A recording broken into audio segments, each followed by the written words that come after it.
Well, the first thing that I want everyone to be aware of is in the background preparing for this. I mean, we call it a seminar or a webinar about gun violence.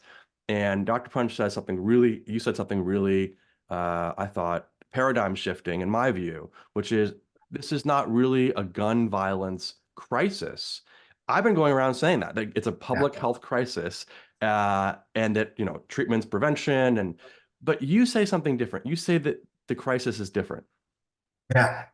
So again, when we think about public health, we're talking about structural realities in our day-to-day life, whether it's the water we drink, the food we eat, the air we breathe, the roads we walk on and drive on, that there are structural realities that create the conditions for our health and well-being. And when something is structurally amiss, then we have a public health crisis. But if you think about what the term gun violence is, it's a very strange phrase. First of all, it's sort of two nouns or a noun and an action that don't really go together. But long story short, violence in this respect is talking about acts between people or the behavior of specific people. Anytime you decide that people themselves are a public health problem, meaning someone's relationship, engagement, actions toward another human are a public health problem. What you're saying is people are the problem. And if people are all the problem, the solution is to unpeople people. That doesn't work. That doesn't work.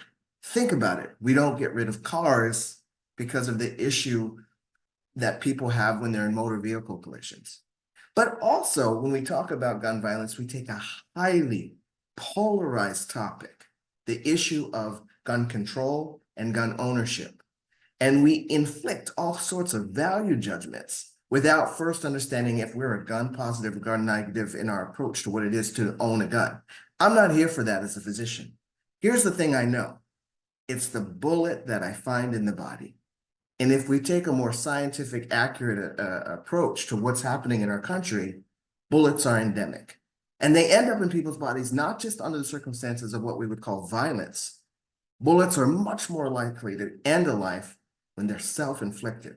So for these reasons, I have changed my narrative and embodied a much broader understanding of what's going on using the term bullet-related injury, the physical, emotional, social and spiritual impact that a bullet has in someone's life, not just when they're physically injured, but if someone they love has been injured or even lost. And that's, again, I found it to be a really interesting kind of paradigm shift.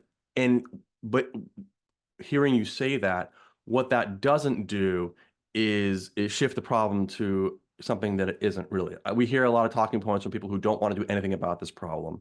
And they say things like the guns aren't the problem.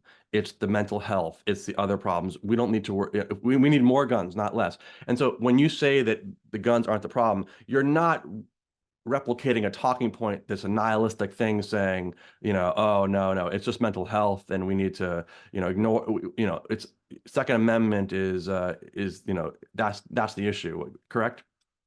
I'm actually doing the exact opposite. I am amplifying the responsibility that health and mental care providers and systems of care, including trauma systems, have to addressing the impact of bullets. Because if we use that phrase, right, and we think about that terminology, there's a couple really, really important things we need to know.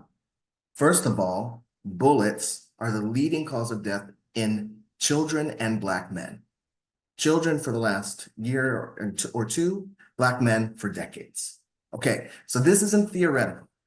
This is like leading, show-stopping cause of death. Two, 70% nationwide of people who have bullet injuries are managed in an ambulatory setting, meaning they're seen in the ER and they're sent home. And there are very few dedicated aftercare spaces that can create a therapeutic home for what happens after a bullet has entered someone's life. There's a paucity of knowledge around what to do when someone has a bullet injury, especially if a bullet is retained. And again, one of the most likely ways that a bullet ends up in someone's body is actually them putting it there themselves. And so the responsibility to understand what bullets do to people's hearts, minds, bodies, and souls is even more pressing when we frame shift away from an issue simply of human behavior or social structure and relationship. And instead, we get curious about how bullets affect people's health and well-being. And that is what the BRIC is about. When you look at groups like the American Medical Association, I'm an ER doc, so the American College of Emergency Physicians, the American Public Health Association, they've all come out and declared gun violence is a public health threat. And I think that I'm sure you talk to them. And so my question is, are these groups receptive to a paradigm shift? And also, part B of this question is, what actions do you think change in for them if they adopt that framework? Yeah, I mean, first of all, we have to think about the history and the way we got here.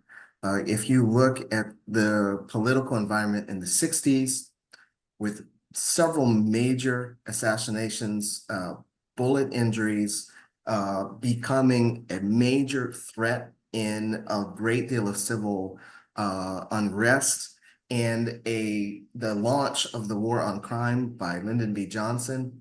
He spoke about, before he passed the Gun Control Act in 1968, the violence of crime at gunpoint.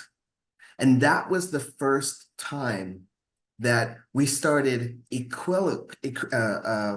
equivocating guns, violence, and crime.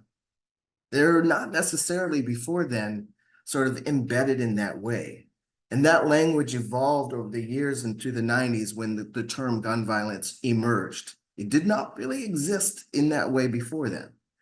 That paradigm shift and that way of thinking of things, along with a serious cutoff of funding to understand the impact of bullets in people's lives due to the 1996 Dickey Amendment, right? Made it so that there wasn't investment from the CDC and other funders to study this impact, and this narrative, which was deeply stigmatizing, was taking over. Now, what does that sound like? There are plenty other public health issues which we have gone through a similar shift with. For instance, HIV. HIV used to be GRID and the 4 H's, a highly stigmatized way of talking about the disease process. So we came to this honestly, and we didn't plan for it to get to this place. Nonetheless, this is the language as it exists now. So to accept a narrative shift means we need to even more use the tools of science. What is the actual final common factor that causes the impact in people's lives? How does it impact people more than those who are just physically shot, but the ones who are around those people? And what are the long-term consequences when a bullet comes into someone's life?